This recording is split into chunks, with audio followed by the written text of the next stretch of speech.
Hello दोस्तों, स्वागत है आपका हमारे चैनल डेली फैक्ट पर। जैसा कि दोस्तों आप जानते हैं, हम भगवान शिव के 12 ज्योतिर्लिंगों पर एक श्रृंखला आपके समक्ष प्रस्तुत कर रहे हैं। अभी तक इस श्रृंखला के 9 एपिसोड प्रसारित हो चुके हैं। आज हम अपने 10वें एपिसोड की ओर बढ़ रहे हैं, जो भगवान महादेव के ज्योतिर्लिंग बाबा भीमाशंकर पर आधारित है। आशा है आपको हमारा प्रयास पसंद आ रहा होगा। अगर आपको ये श्रृंखला पसंद आ रही है तो हमारे चैनल को लाइक करें, सब्सक्राइब करें तथा शेयर जरूर करें, जिससे कि आगे के एपिसोड बनाने के लिए हमें प्रेरणा मिलती रहे तथा बाकी लोगों को भी इसका लाभ प्राप्त हो सके। चलिए शुरू करते हैं। चैप्टर 1, भीमाशंकर ज्योतिर्लिंग। भीमाशंकर महादेव मंदिर भोरगिरी गांव खेड़ से 50 किलोमीटर उत्तर पश्चिम पुणे से 110 किलोमीटर में स्थित है। यह पश्चिमी घाट के सहस्त्रादि पर्वत पर स्थित है। यहीं से भीमा नदी भी निकलती है। यहाँ भगवान शिव का प्रसिद्ध ज्योतिर्लिंग है। यह शिव जी के 12 ज्योतिर्लिंगों में से एक है। यहाँ शिवलिंग की मोटाई काफ़ी है, अतः इसे मोटेश्वर महादेव भी कहा जाता है। यहाँ पर दर्शन करने से मनुष्य के 7 जन्मों के पाप दूर होते हैं तथा उसके लिए स्वर्ग का मार्ग खुल जाता है। चैप्टर 2, पौराणिक कथा। शिव महापुराण के अनुसार पुराने समय में कुंभकर्ण का पुत्र भीम नाम का एक राक्षस था। उसका जन्म ठीक उसके पिता की मृत्यु के बाद हुआ था। अपने पिता की मृत्यु भगवान राम के हाथों होने की घटना की उसे जानकारी नहीं थी। बाद में अपनी माता के द्वारा जानकारी प्राप्त होने के बाद वह श्री राम के वध के लिए आतुर हो गया। अपने उद्देश्य को पूरा करने के लिए उसने ब्रह्मा जी की घोर तपस्या की। तब ब्रह्मा जी ने उसे विजयी होने का वरदान दिया। वरदान पाने के बाद वह राक्षस निरंकुश हो गया।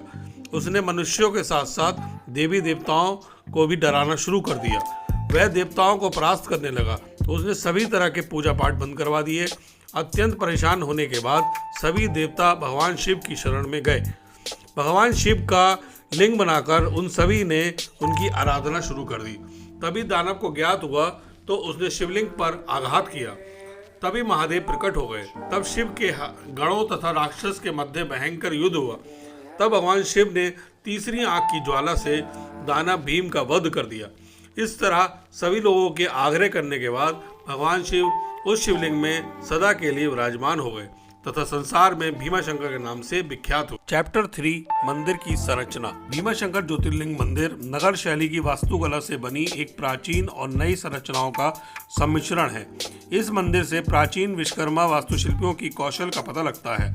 इस मंदिर का शिखर नाना फड़नवीस ने 18वीं सदी में बनवाया था। बाद में शिवाजी महाराज ने यहाँ की सुख सुविधाओं को बढ़ाया। नाना फड़नवीस द्वारा निर्मित हेमादपंथी की संरचना में बनाया गया एक घंटा भीमाशंकर की एक विशेषता है। मंदिर परिसर में कई अन्य छोटे मंदिर भी हैं जो विभिन्न देवी देवताओं को समर्पित हैं। गर्भगृह में भगवान भीमाशंकर ज्योतिर्लिंग के रूप में स्थापित है। मंडप में नंदी जी की मूर्ति स्थापित है।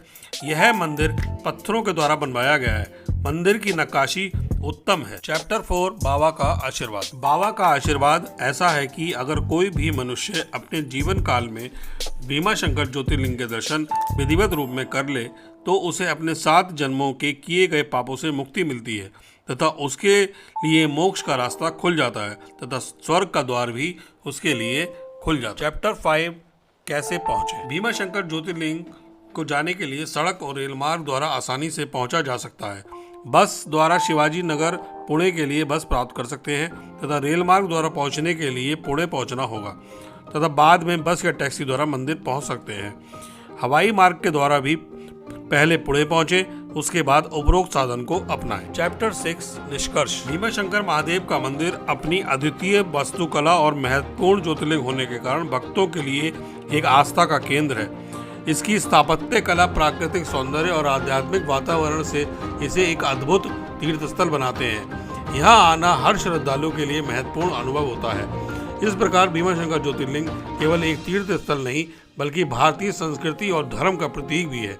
यहाँ आस्था और श्रद्धा का अनूठा संगम देखने को मिलता है। इस तरह से हमारा ये एपिसोड यहीं समाप्त होता है।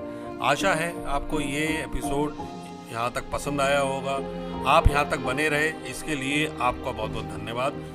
अगर आपको ये प्रयास हमारा पसंद आया है तो कृपया करके हमारे इस चैनल को लाइक करें, शेयर करें और सब्सक्राइब भी कर दें। और इसी तरीके के एपिसोड अभी और भी आगे आने बाकी हैं। इसके लिए हम अगला एपिसोड 11 जो भगवान महादेव के ज्योतिर्लिंग मल्लिकार्जुन पर आधारित होगा, उसे भी शीघ्र ही आपके समक्ष लेके आएंगे। तथा उसके लिए आप हमारा उत्साहवर्धन करने के लिए सब्सक्राइब करें, लाइक करें, शेयर करें। धन्यवाद।